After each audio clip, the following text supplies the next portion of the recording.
Atos capítulo 9 e vamos ler os 20 versículos. E diz assim a palavra do Senhor. Saulo, respirando ainda ameaças e morte contra os discípulos do Senhor, dirigiu-se ao sumo sacerdote e lhe pediu cartas para as sinagogas de Damasco, a fim de que, caso achasse alguns que eram do caminho, assim homens como mulheres, os levasse presos para Jerusalém. Seguindo ele estrada fora, ao aproximar-se de Damasco, subitamente uma luz do céu brilhou ao seu redor. E, caindo por terra, ouviu uma voz que lhe dizia: Saulo, Saulo, por que me persegues? E ele perguntou: Quem és tu, Senhor? E a resposta foi: Eu sou Jesus a quem tu persegues. Mas levanta-te e entra na cidade, onde te dirão o que te convém fazer. Os seus companheiros de viagem pararam emudecidos, ouvindo a voz, não vendo, contudo, ninguém. Então se levantou Saulo da terra e, abrindo os olhos, nada podia ver. E, guiando-o pela mão, levaram-no para Damasco. E esteve 3 dias sem ver, durante os quais nada comeu nem bebeu. Ora, havia em Damasco um discípulo chamado Ananias. E disse-lhe o Senhor numa visão: Ananias, ao que respondeu: Eis-me aqui, Senhor. Então o Senhor lhe ordenou: Dispõe-te e vai à rua que se chama Direita, e na casa de Judas procura por Saulo, apelidado de Tarso, pois ele está orando.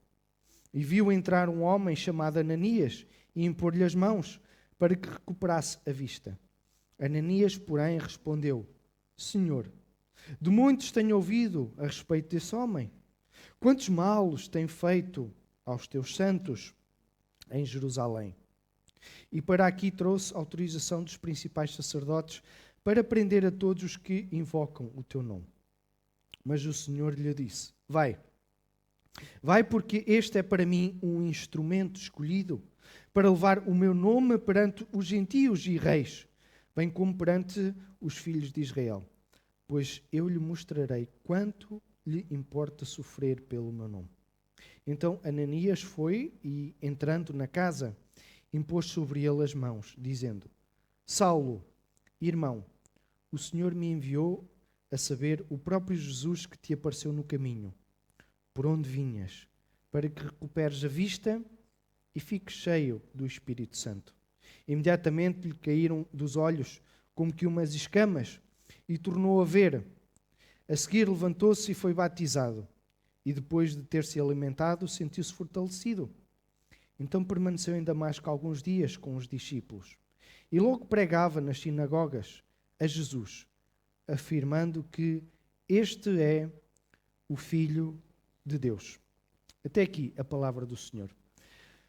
Eu irei dividir esta passagem em 3 pontos. E primeiro é o propósito errado, seguidamente redefinindo o propósito e, por fim, o terceiro ponto, abraçando o propósito. Então, propósito errado. Não sei se já passaram por isso, que é quando nós pensamos que estamos a fazer bem e empenhamos todo o nosso vigor em fazer o bem, que afinal está mal. Paulo respirava ameaças e morte contra os discípulos do Senhor, aqueles que eram do caminho, aqueles que seguiam a Jesus, que disse ser o caminho, a verdade e a vida. Paulo estava mesmo empenhado na concretização desse propósito, na concretização da sua missão. Este era o seu propósito de vida. E ele fazia o bem com afinco, com disciplina, com esmero, com total devoção. Tudo o que Paulo pensa, diz e faz, Paulo, que ainda é Saulo, atenção, é dominado pelo seu desejo de aniquilar estes seguidores de Jesus, estes chamados do caminho. Ele apartou-se do seu mentor, que era Gamaliel, que advertiu os membros do Sinédrio a não se oporem a Deus, se lerem em Atos 5, 39. Então todo o ser de Paulo está concentrado na destruição destes. Não temos nenhuma razão para acreditar que tivesse sido o próprio Paulo a matar alguém com as suas próprias mãos. Mas ele mesmo confessa ter aprovado execuções de cristãos ao dar o seu voto contra eles. Se lerem depois mais à frente, ele acaba por confessar isso, em Atos 26:10. Então, cego pelo seu zelo, Paulo inconscientemente cumpriu a palavra de Jesus aos apóstolos. Jesus, em João 16:2, diz: todo o que vos matar, julgará com isso tributar culto a Deus. Então ele estava-se já a referir a Paulo. Mas Paulo não estava satisfeito a agir apenas ali em Jerusalém. Não. Paulo olha também para outros lugares onde estão cristãos, como vemos hoje em Damasco. E assim, com a autorização do Sinédrio, Paulo quer prender os seguidores de Cristo que estão em Damasco. Certa vez, eu estava a ir pregar a um sítio, eu posso dizer, é ali em Paredes do bairro, e era inverno. E lá, portanto, o culto à semana é às 8h30 da noite. E eu não sei muito bem como é que se iria para lá, então eu liguei o GPS. Liguei o GPS e vou tranquilo da vida na minha viagem, não é? Ele vai dizer agora vira para ali, e agora vira para lá, e agora segue em frente, até que ele entra em silêncio.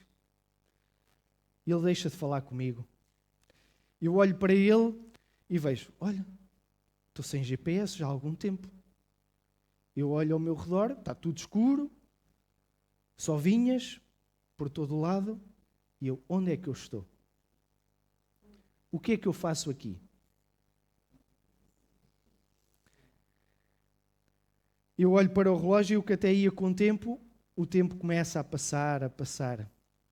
E eu não tenho sinal de GPS. Eu não sei onde é que eu estou. Não vejo nenhuma aldeia próxima para me reorientar. Então ponho-me a andar e o tempo a passar, a passar, a passar. Até que finalmente eu consigo chegar já 10 minutos depois. Eu entro, está tudo em silêncio. E eu, está tudo em silêncio, se calhar estou em oração. Eu entro no salão e olham todos para trás, para mim. Ainda bem que chegaste, estávamos todos à tua espera. E eu fiquei muito envergonhado, porque eu pensei, bem, começam com hinos, com oração, tenho alguma margem, mas não, começam logo com a pregação. Então eu fiquei muito, muito envergonhado. Isto para dizer o quê? É um problema quando nós perdemos o GPS na nossa vida. Certamente, não poucas vezes, nós enverdamos por caminhos que saem do propósito de Deus para a nossa vida. E isso é crónico porque herdamos uma natureza caída desde o Éden. Deus disse para não comerem o fruto e a mulher e depois o homem comeram. Deus disse para serem fecundos, para se multiplicarem e para encherem a terra. E os homens preferiram antes construir uma torre porque não queriam obedecer a esse simples mandamento. E por aí fora. E só nestes dois exemplos nós vemos um aspecto muito importante. Há orientações da parte de Deus, mas a opção preferida é procurarmos o nosso próprio caminho e às vezes até tentarmos manipular Deus. Deus, se me fizeres isto ou aquilo, então eu vou-te servir, como que se Deus não fosse Deus. Então quando se perde o rumo, quando se perde o GPS que nos dá indicações da direção a percorrer, é preciso redefinir e encontrarmos novamente o propósito para a nossa vida. Paulo estava precisamente na direção oposta. Até que Jesus se revela a ele, e então aí tudo estremece. Toda a nossa pujança, toda a nossa autossuficiência, todo o nosso poder que pensamos ter, são abalados e literalmente caem por terra. Cegos, e tomamos consciência de quão cegos nós estamos. Então é preciso redefinir o propósito. Entramos agora no ponto 2, que é do versículo 3 ao 18. E dentro deste propósito, dentro deste ponto, redefinindo o propósito, quero lançar algumas pistas baseadas na passagem que, porventura, poder-nos-ão ajudar neste processo. Primeiro, e é no versículo 15. No versículo 15. Mas o Senhor lhe disse: vai, porque este é para mim o instrumento escolhido para levar o meu nome perante os gentios e reis, bem como perante os filhos de Israel. Primeiro, reconhecermos que Deus tem um propósito e tem um plano para a vida de cada um. Quis saber quem sou e o que é que faço aqui. Qualquer um que esteja aqui esta manhã, independentemente da sua condição perante Deus, não tenho dúvidas que Deus tem um propósito para ti e para a tua própria existência. Não estás aqui por mero acaso. Não estás aqui por mera coincidência de troca de material genético entre um homem e uma mulher. Deus tem um propósito para a tua vida. Paulo, nesta altura, que ainda era Saulo, julgava conhecer o seu propósito, mas era errado. Era antagónico, ou seja, estava a fazer precisamente o contrário do plano que Deus tinha para ele. Como quando dizemos aos nossos filhos para ir estudar e, na verdade, está no computador, mas quando vamos a ver, em vez de estar a estudar, está a jogar. Deus trabalha de formas misteriosas. Ele revela-se a nós. Ele revela-se a nós. Nós é que não o vemos. A tal ponto que ele aparece a Paulo e fala-lhe diretamente e ele não sabe bem com quem é que está a falar. Depois de ver aquela luz intensa, Paulo fica cego. A luz de Jesus, Jesus que disse que era a luz do mundo, a luz de Jesus vem mostrar a Paulo a sua verdadeira condição. A sua cegueira física é o reflexo da sua cegueira espiritual. E Jesus direciona-o para o propósito certo para a sua vida. Quantas vezes ao longo da história, batalhas têm sido travadas em nome de Deus, mas são apenas batalhas que tentam servir interesses próprios. Quantas guerras travadas em nome de Deus, que dizem que é o Deus de D maiúsculo, mas que afinal eram guerras em nome de um Deus menor, como poder, dinheiro, orgulho, influência ou fama. Quantas vezes dizemos que Deus está a dirigir tudo, mas no fundo queremos ajustar Deus à nossa vontade e não nos submetemos nós à sua vontade. Queremos trocar os papéis. Queremos que seja Deus a moldar-se à nossa vontade e não nós a moldar-nos à vontade de Deus. Mas sabem, Deus não desiste de nós, mesmo quando estamos a fazer precisamente o contrário daquilo que Ele nos disse.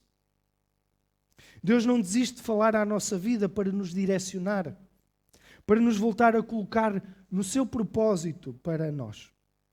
Paulo queria perseguir os do caminho, mas ele próprio acabou por cair no caminho que o conduzia ao caminho.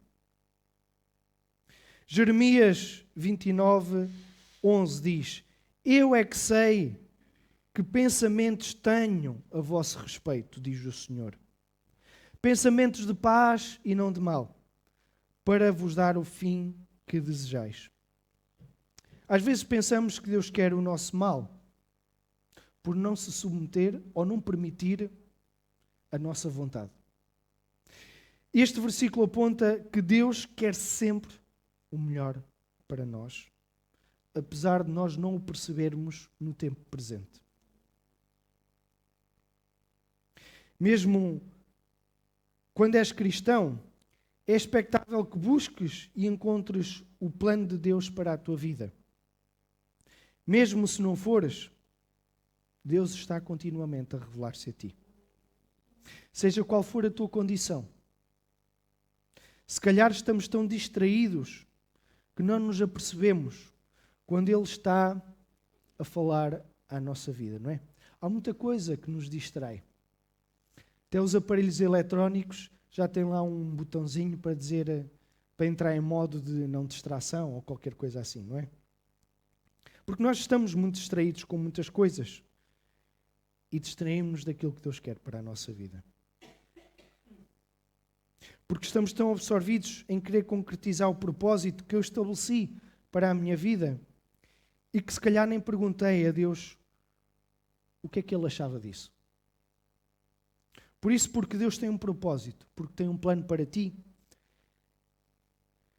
muitas vezes não quer dizer que Ele se vai concretizar. Hoje fala-se de liberdade, não é? 50 anos de liberdade de Abril. Uma liberdade conquistada há 50 anos. Uma gaivota voava, não é? Asas de vento e coração de mar. Somos livres de voar.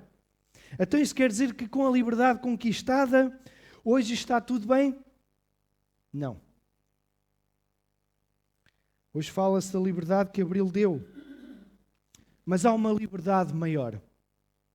A liberdade absoluta, eterna e perfeita que só Deus pode dar.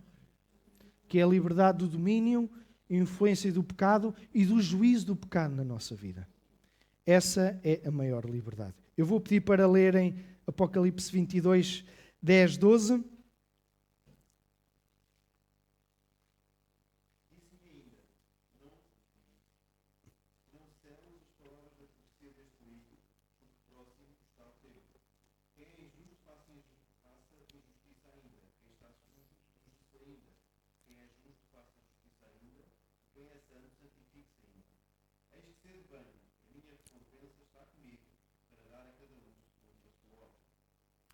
Deus dá-nos liberdade de escolha para fazermos o que quisermos com a nossa vida.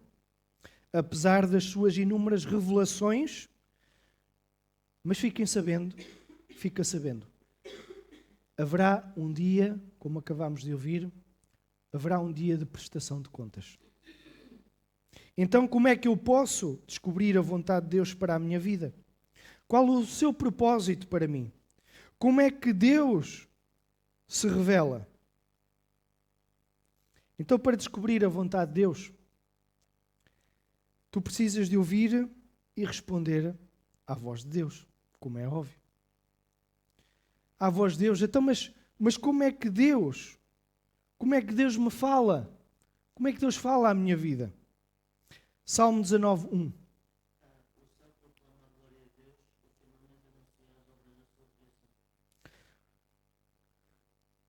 Olhando para a natureza, Deus está a falar. Eu sou o Deus Todo-Poderoso que criou os céus, o universo e a terra. Eu estou aqui e quero falar contigo. Deus revela-se também, Salmo 119, 105.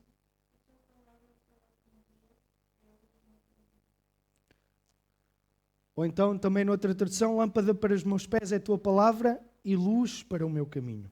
Ou seja, a sua palavra, a Bíblia, tem tudo quanto nós precisamos para a nossa vida cristã, para sabermos o que Deus quer para nós.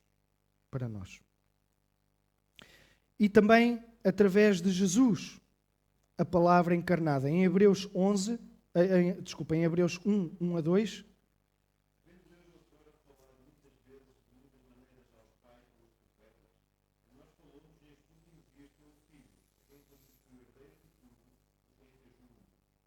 Deus falou-nos diretamente através do Filho.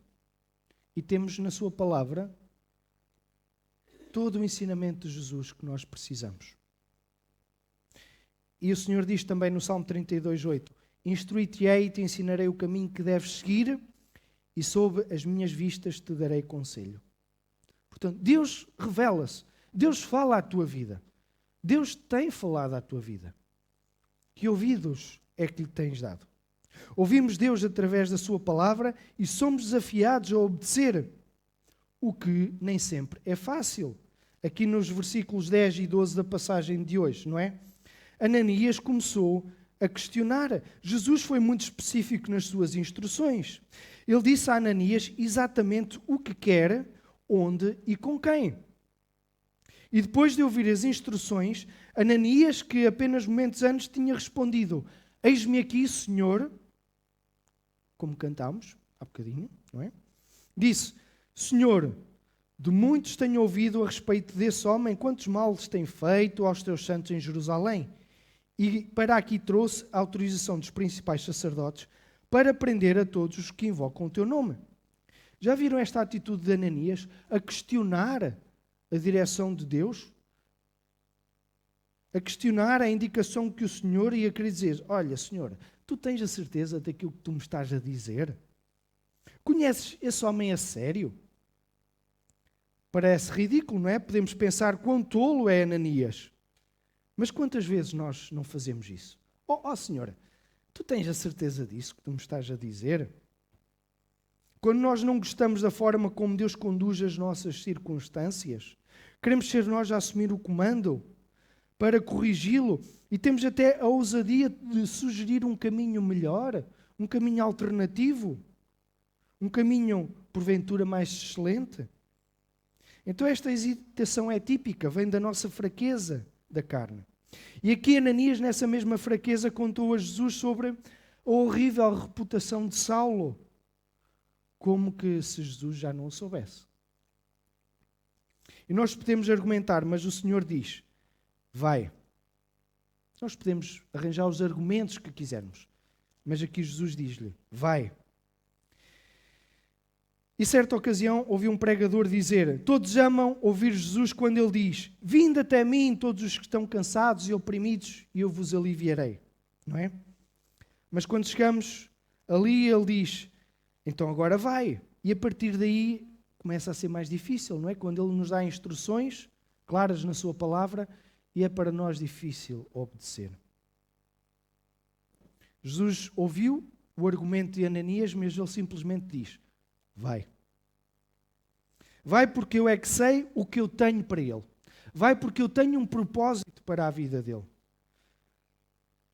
E porquê é que Ananias deve ir até Saulo? Porque Deus quer fazer uma grande obra através dele. E então Ananias foi. Ananias foi. E no versículo 17, uma boa opção também para te ajudar a encontrar a vontade de Deus na tua vida é tu buscares conselhos em pessoas mais idóneas, pessoas de confiança, pessoas até já mais experimentadas, maduras na fé. Este Ananias, que antes questionou a indicação de Jesus, vai, obedece e vejam os resultados.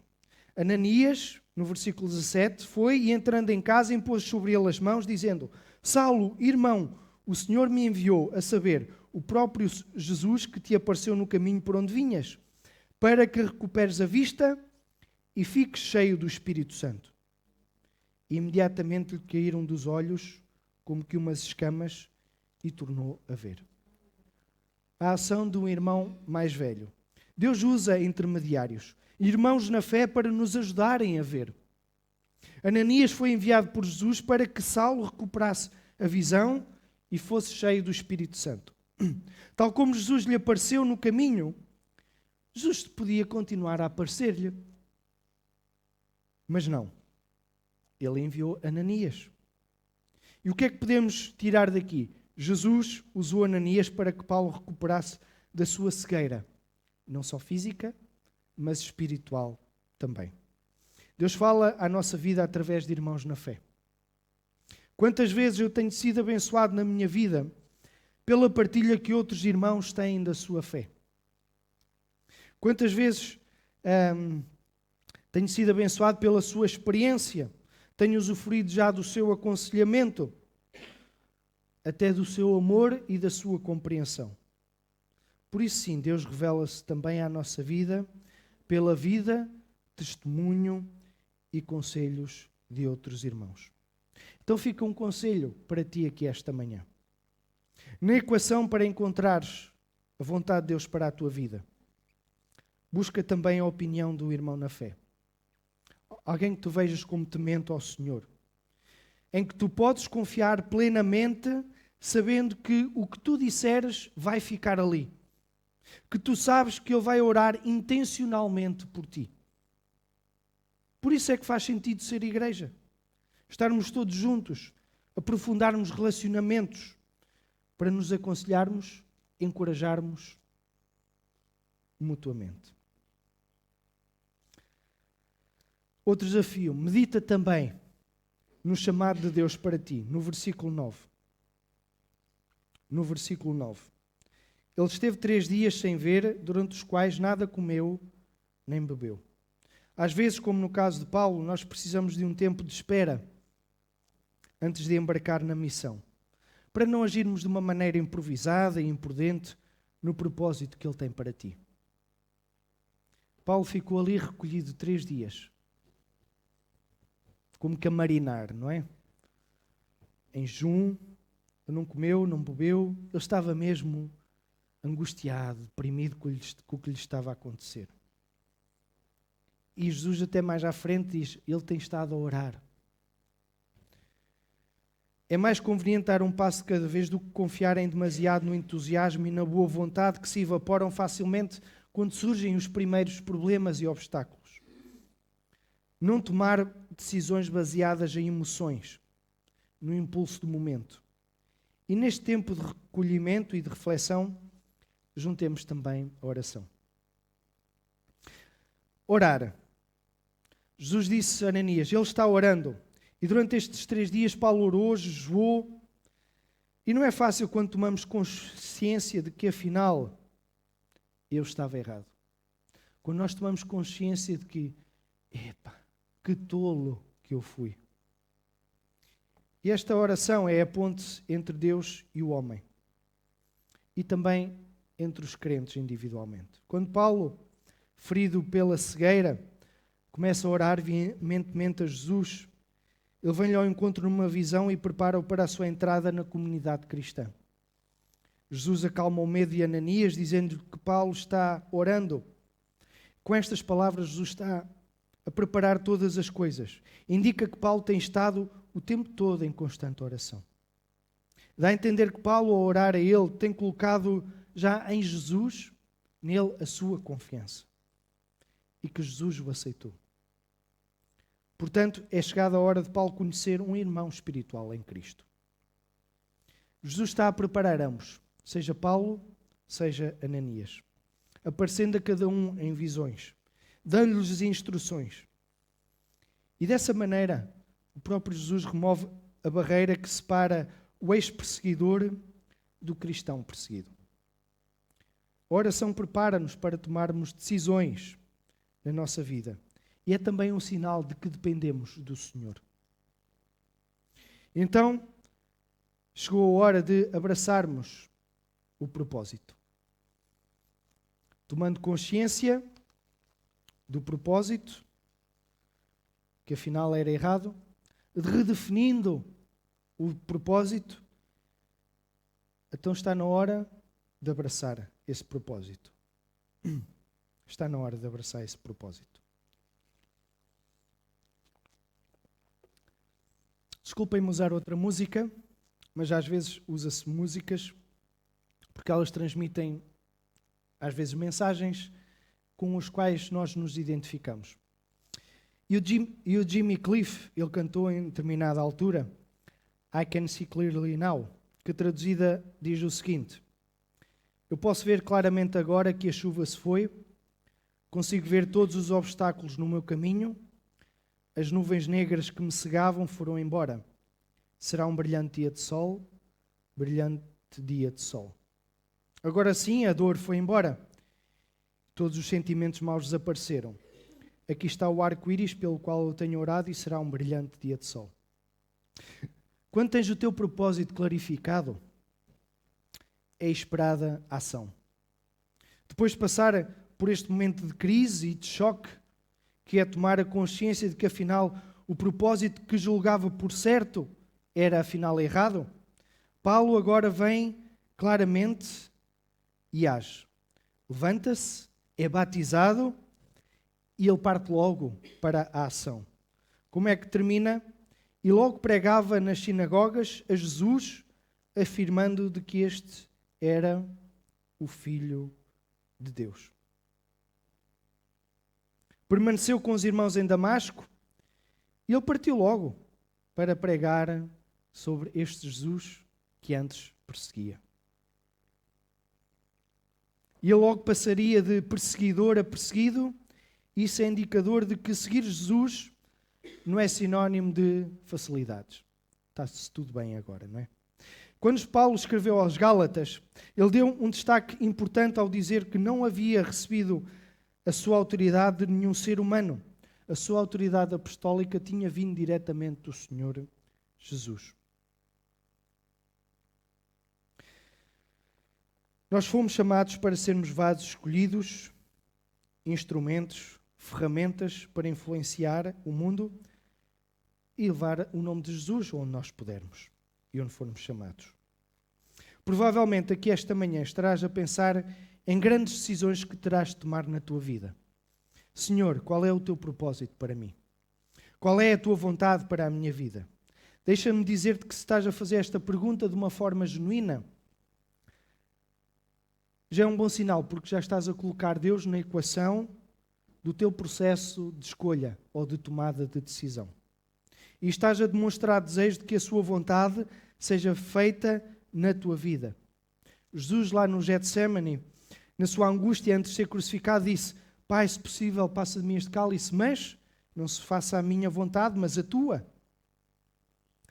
Então, como vimos aqui esta manhã, há elementos a colocar na equação do teu processo de propósito, de busca de propósito na tua vida. Primeiro, estarei a desempenhar bem o meu propósito, ou o propósito que eu me proponho desempenhar será o correto, ou estou a fazer exatamente o contrário daquilo que é suposto? Segundo, reconhecer que Deus tem um propósito para ti. Porque às vezes dizemos: não, eu sou demasiado simples, sou demasiado pequenino. Deus tem um propósito para ti. Eu não sei qual é. Vais abrir a Bíblia e não te vai dizer: é este. Não é isso. Tens que buscar esse propósito. Terceiro, buscar o Senhor ouvindo e respondendo à sua voz, sendo importante que vejas que princípios ou indícios Deus tem na sua palavra. Porque é a forma dele se revelar à nossa vida. Deus não te irá dizer com quem vais namorar, com quem vais casar, não te vai dizer que emprego tu vais ter, mas dá indícios e orientações sobre critérios de decisão. Sobre critérios de decisão. Na sua graça e misericórdia, Deus concede-nos este tipo de liberdade de escolha, desde que não transgrida os seus propósitos. Deus dá-te liberdade para fazermos as nossas escolhas, mas temos diretivas para nortear as nossas escolhas. Deus deu-te dons e apetências naturais para desempenhares tarefas que gostes. Mais importante é o que tu fazes com as tuas escolhas. Eu posso escolher ser um empresário, ser um canalizador ou ser um arquiteto, mas o que vai ser importante é se tu fazes bem o teu trabalho, se pagas os teus impostos, se és verdadeiro e honesto com os teus clientes, com os teus colegas, com os teus patrões, com os teus trabalhadores, porque o trabalho já existia antes da queda. A queda só veio fazer com que ele ficasse mais difícil. Também em relação ao namoro, a Bíblia não te vai dizer se ele se chama João, Francisco ou Antonieta. Mas ele vai-te dar diretrizes e orientações para a tua tomada de decisão. Busca conselho junto de pessoas sábias, amigas, em quem tu podes confiar no que te dizem. E que aquilo que tu lhes dizes vai ficar ali. Que vão guardar e vão respeitar. Medita e ora sem pressas. Tomando a decisão. Age com toda a convicção. Que Deus nos abençoe aqui esta manhã.